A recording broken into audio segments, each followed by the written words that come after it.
নমস্কার বন্ধুরা, শ্রাবণী রান্নাঘরে আপনাদের সবাইকে স্বাগত জানিয়ে আমি আবারও একটা রান্নার ভিডিও নিয়ে আপনাদের সামনে চলে এসেছি। আজকের আমি আপনাদের ফুলকপি দিয়ে একটা অসাধারণ রেসিপি বানিয়ে দেখাবো। আশা করি আপনাদের ভালো লাগবে।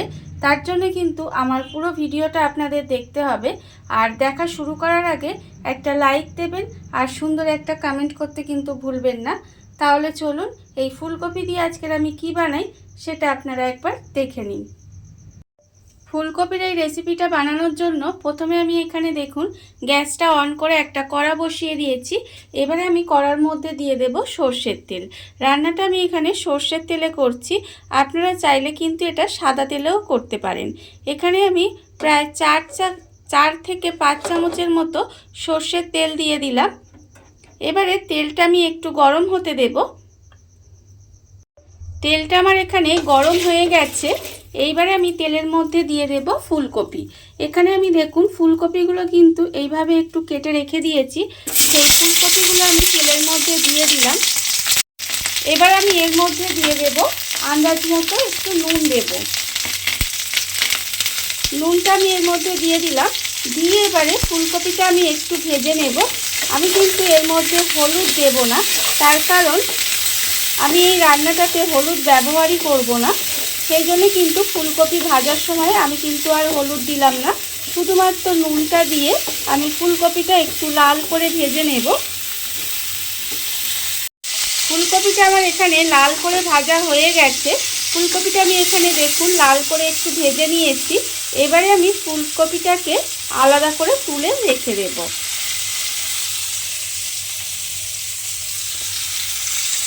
ফুলকপিটা আমি ভেজে আলাদা করে রেখে দিয়েছি।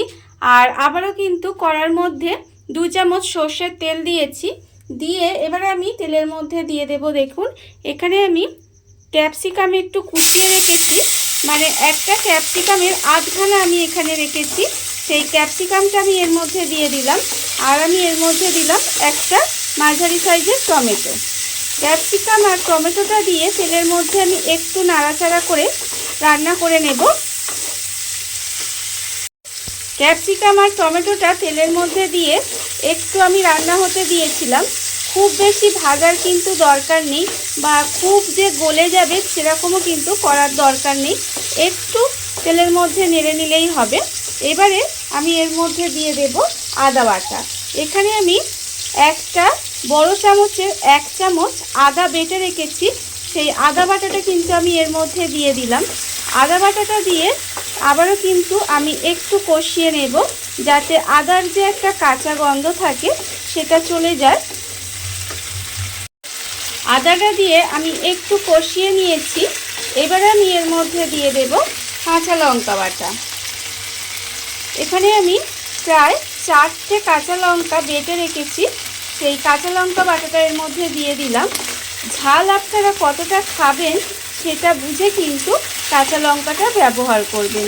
তার কারণ আমি কিন্তু এখানে আর কোনো রকম গুঁড়ো লঙ্কা ব্যবহার করব না। এই কাঁচা লঙ্কাটা কিন্তু এতে ঝাল হবে, তাই কতটা ঝাল খাবেন সেটা বুঝে কিন্তু কাঁচা লঙ্কাটা দেবেন। এবারে আমি এর মধ্যে দিয়ে দেব ধনেপাতা বাটা। এখানে আমি প্রায় বড় চামচের 2.5 চামচ মতো ধনেপাতা বাটা দিলাম। এই রান্নাটায় কিন্তু ধনেপাতাটা একটু বেশি দিতে হবে। ধনেপাতা বাটাটা দিয়ে আমি কিন্তু আবারও একটু নেড়ে চেড়ে নেব। ধনেপাতা বাটাটা দিয়ে আমি কিন্তু আবারও খুব ভালোভাবে একটু মিশিয়ে নিয়েছি। এবার আমি এর মধ্যে দিয়ে দেব আন্দাজ মতো নুন। ফুলকপিতে যেহেতু নুনটা দেওয়া আছে সেটা বুঝে কিন্তু নুনটা দিতে হবে, আর কতটা গ্রেভি রাখবেন সেটা বুঝে কিন্তু নুনটা দেবেন। আমি এখানে আন্দাজ মতো নুন দিয়ে দিলাম। এবারে আমি এর মধ্যে দিয়ে দেব গুঁড়ো মশলা। গুঁড়ো মশলার মধ্যে আমি এখানে দেব ধনে গুঁড়ো 1 চামচ, আর জিরে গুঁড়ো 1 চামচ, আর চিনি এখানে আমি 1 চামচ রেখেছি, সেটাও কিন্তু আমি এর মধ্যে দিয়ে দিলাম। এবার আমি এর মধ্যে দেব যে ধনেপাতা বাটাটা ছিল সেই বাটিটা ধুয়ে অল্প সামান্য একটু জল দিলাম। দিয়ে এবার মশলাটা খুব ভালোভাবে কষিয়ে নিতে হবে। যতক্ষণ না পর্যন্ত মশলা থেকে তেলটা ছেড়ে দেয় ততক্ষণ পর্যন্ত কিন্তু এটা আমি খুব ভালোভাবে একটু সময় নিয়ে কষিয়ে নেব। মশলাটা আমার এখানে খুব ভালোভাবে কষানো হয়ে গেছে। মশলা থেকে কিন্তু তেলটাও ছেড়ে দিয়েছে, আপনারা দেখতেই পাচ্ছেন। আর এটা আমি কি বানাচ্ছি বলুন তো? এটা আমি আজকে বানাচ্ছি ধনিয়া ফুলকপি। আর এটা কিন্তু খেতে ভীষণ ভালো হয়, আপনারা একবার হলেও বাড়িতে এইভাবে বানিয়ে দেখতেই পারেন। এবারে মশলাটা খুব ভালোভাবে আমার কষানো হয়ে গেছে, তখন আমি এর মধ্যে দিয়ে দেব ফুলকপি। এখানে আমি যে ফুলকপিগুলো ভেজে রেখে দিয়েছিলাম সেই ফুলকপিগুলো কিন্তু আমি এর মধ্যে দিয়ে দিলাম। দিয়ে এবার ফুলকপির সঙ্গে মশলাটা খুব ভালোভাবে একটু কষিয়ে নিতে হবে। ফুলকপির সঙ্গে মশলাটা আমি এখানে খুব ভালোভাবে কষিয়ে নিয়েছি। দেখুন মশলার সঙ্গে ফুলকপিটা কিন্তু খুব ভালোভাবে কষানো হয়ে গেছে। যখন দেখবেন একেবারে সুন্দরভাবে কষানো হয়ে গেছে আর তেলটাও একেবারে ছেড়ে দিচ্ছে, তখন কিন্তু আমি এর মধ্যে দিয়ে দেব জল। এখানে আমি রান্নায় কিন্তু উষ্ণ গরম জল ব্যবহার করেছি, আপনারাও চেষ্টা করবেন উষ্ণ গরম জল দেওয়ার। আমি এখানে খুব বেশি জল দেব না, এখানে ফুলকপিটা সেদ্ধ হওয়ার মতো আমি জল দিলাম। দিয়ে এইভাবে গ্যাসটা লোতে দিয়ে ঢাকা দিয়ে রান্না হতে দেব। আর এই রান্নাটায় কিন্তু আলু ব্যবহার করে না, এইভাবে শুধুমাত্র ফুলকপি দিয়েই রান্নাটা হয়। এবারে আমি গ্যাসটা লোতে দিয়ে এইভাবে ফুলকপিটা একটু রান্না হতে দেব। গ্যাসটা লোতে দিয়ে আমি এইভাবে ঢাকা দিয়ে ফুলকপিটা রান্না হতে দিয়েছিলাম বেশ কিছুক্ষণ।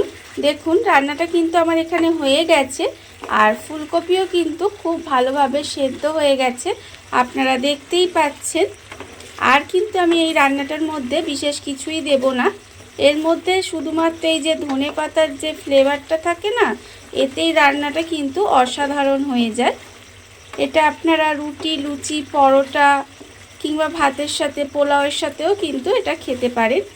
রান্নাটা কিন্তু আমার এখানে রেডি হয়ে গেছে। আমি এটা এরকম একটু গ্রেভি গ্রেভি রাখবো, মানে খুব বেশি গ্রেভি কিন্তু এখানে নেই, দেখে বুঝতেই পাচ্ছেন। এখানে একটু মাখা মাখা মতো আমি এরকমই রাখবো। রান্নাটা আমার এখানে হয়ে গেছে, এবার আমি গ্যাসটা অফ করে দেব। দেখুন বন্ধুরা, বাড়িতে থাকা কত অল্প উপকরণ দিয়ে কত অল্প সময় কত সুন্দর একটা ফুলকপির রেসিপি তৈরি হয়ে গেছে, বা ধনিয়া ফুলকপি তৈরি হয়ে গেছে, আপনারা যাই বলেন না কেন। আর এটা কিন্তু খেতে আমি আগেও বলেছি অসম্ভব সুন্দর হয়। এইভাবে একবার আপনারা বাড়িতে বানিয়ে দেখতেই পারেন। আর এই ভিডিওটা যদি আপনাদের ভালো লেগে থাকে, আপনারা যদি ফেসবুক থেকে দেখে থাকেন পেজটি ফলো করে দেওয়ার অনুরোধ রইল। আর যদি ইউটিউব থেকে দেখে থাকেন চ্যানেলটি সাবস্ক্রাইব করে নেওয়ার অনুরোধ রইল। তাহলে চলুন ভিডিওটা আমি এখানেই শেষ করছি। আপনারা সবাই ভালো থাকবেন, সুস্থ থাকবেন। আবারও হাজির হব নতুন কোনো রান্না নিয়ে।